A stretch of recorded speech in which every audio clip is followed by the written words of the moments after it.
Good morning, and welcome to this edition of Hot Topic and Fresh News. Today, the 26th of February, 2024, and we have some pressing news to share with you. Over in Ukraine, President Volodymyr Zelensky is pleading for billions of dollars in arms and ammunition from the United States. However, many Republicans are hesitant to provide the aid due to their America First creed. Despite this, President Joe Biden warns that allowing Russia to win could threaten U.S. security with potential consequences for the shape of the Western world and U.S. global power. This is all seemingly hinging on the 2024 election. Meanwhile, Zelensky is appealing to the Republican-led House to unblock the latest U.S. aid package, indicating that the war is tilting in Moscow's favor as Ukrainian soldiers are running low on ammunition. In a shocking revelation, Zelensky has disclosed that at least 31,000 Ukrainian soldiers have died in the war with Russia, along with tens of thousands of civilians. U.S. Senate Majority Leader Chuck Schumer and British Prime Minister Rishi Sunak have both spoken out in support of increased aid to Ukraine. In Australia, 7 Russian prison officers have been hit with financial sanctions and travel bans over their alleged mistreatment of Navalny. Finally, Zelensky warns that Russia could attempt a new offensive as early as late May or early summer, underscoring a period of grave uncertainty for Ukraine. Hello, everyone. This is your host, Emily. And I'm David, joining you today. We're here same time every day on your favorite news podcast, Hot Topic and Fresh News. Don't forget to subscribe and turn on notifications to stay updated. Now let's jump straight into today's hot topics.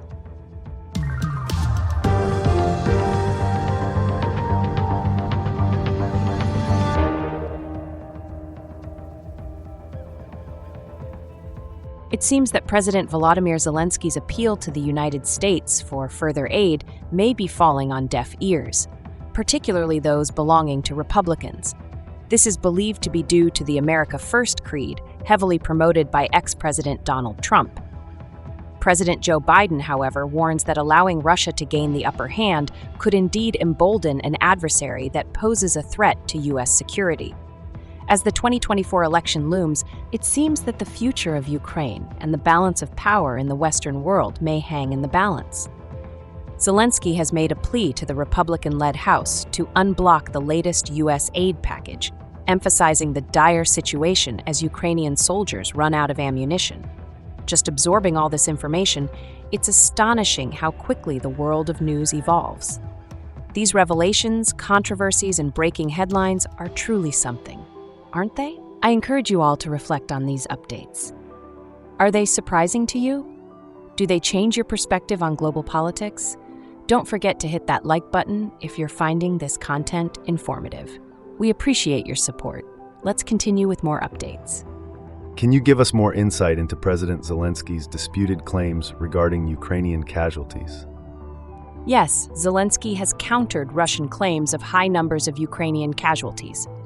The Ukrainian president asserts that tens of thousands of civilians have been killed, though these figures can't be independently verified. U.S. officials estimate around 70,000 soldiers have been killed, with almost twice that number wounded. What's the situation with the proposed U.S. aid bill? Zelensky is urging the U.S. to pass a bill through Congress that would provide additional funding to Ukraine. He's rejected Republican Senator J.D. Vance's assertion that more U.S. funding wouldn't change the outcome of the war. What seems to be the issue with the military aid? Ukraine's defense minister has stated that half of the pledged military aid arrives late. This delay is impacting Kyiv's forces on the battlefield. He's called on allied forces to ensure supplies arrive on time. And what's the latest on the war crimes front? Ukraine's top prosecutor has reported that 350 Russian war crimes cases are now before Ukrainian courts. Multiple countries, including the U.S., have opened investigations into possible Russian crimes against Ukrainian citizens. Is there anything else we should know about? British Prime Minister Rishi Sunak has called for more robust support for Ukraine in an effort to stave off Russia's military advance. There's also a Russian presidential election taking place in the southern region of Ukraine, with President Putin almost certain to win. Lastly, Australia has imposed financial sanctions and travel bans on 7 Russian prison officers accused of mistreating Kremlin critic Alexei Navalny. What can you tell us about the recent sanctions against Russia? Both the United States and the European Union enacted new sanctions against Russia in response to Alexei Navalny's death and the ongoing invasion of Ukraine. In addition to that, Australia has imposed financial sanctions and travel bans on 7 Russian prison officers. And what's Australia's stance on Navalny's death? Deputy Prime Minister Richard Marles has stated that Australia holds President Putin and the Russian government responsible for Navalny's treatment and death in custody. The Kremlin, however, denies involvement. What has Zelensky said about the need for U.S. aid? In an interview with CNN, Zelensky emphasized that without more U.S. aid, millions will be killed in the war against Russia. He conveyed this urgent plea in response to Senator J.D. Vance's skepticism that additional U.S. funding would alter the war's outcome. Can you elaborate on Senator Vance's viewpoint? Vance has argued that the Senate-passed plan for Ukraine wouldn't fundamentally change the reality on the battlefield. He adds that the U.S. doesn't have enough manufacturing capacity to supply sufficient ammunition for Ukraine while addressing its own needs. What are the latest developments on the Ukrainian president's appeal for additional U.S. funding?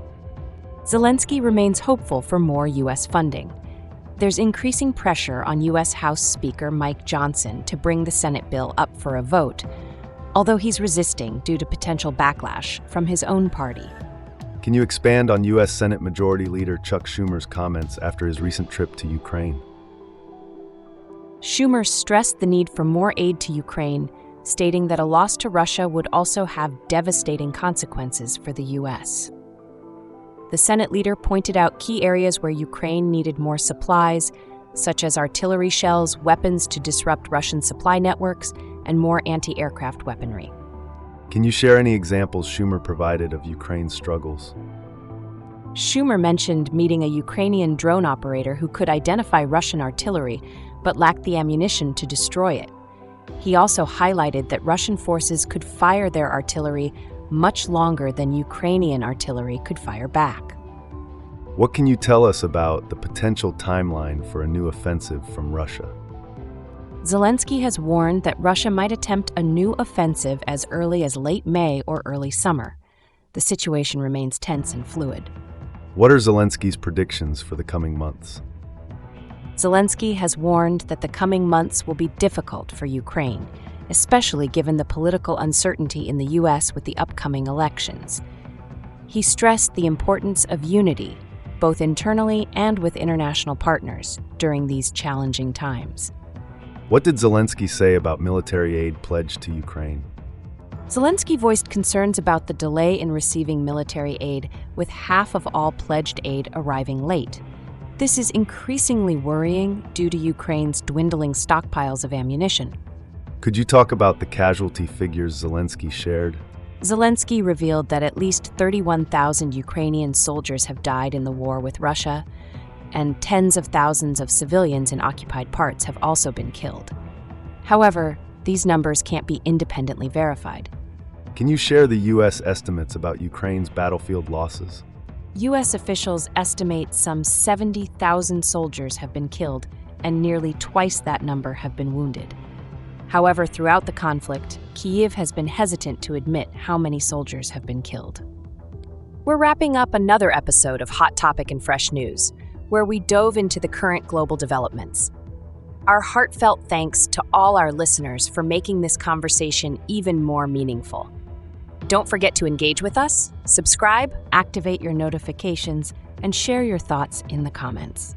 Sharing is caring, so let's keep the conversation going across your social media platforms and personal circles. And remember, we're here for you every single day, dissecting news from around the globe. So why not make us a part of your daily routine? And hey, keep an eye out for the surprises we've got coming your way. They're as hot as today's coffee. Your engagement and support keep us energized. We're already counting down to our next episode. That's right. And until then, remember, Emily and David Newstalk, stay in the loop. Keep your eyes on the news. Our channel's content will amuse.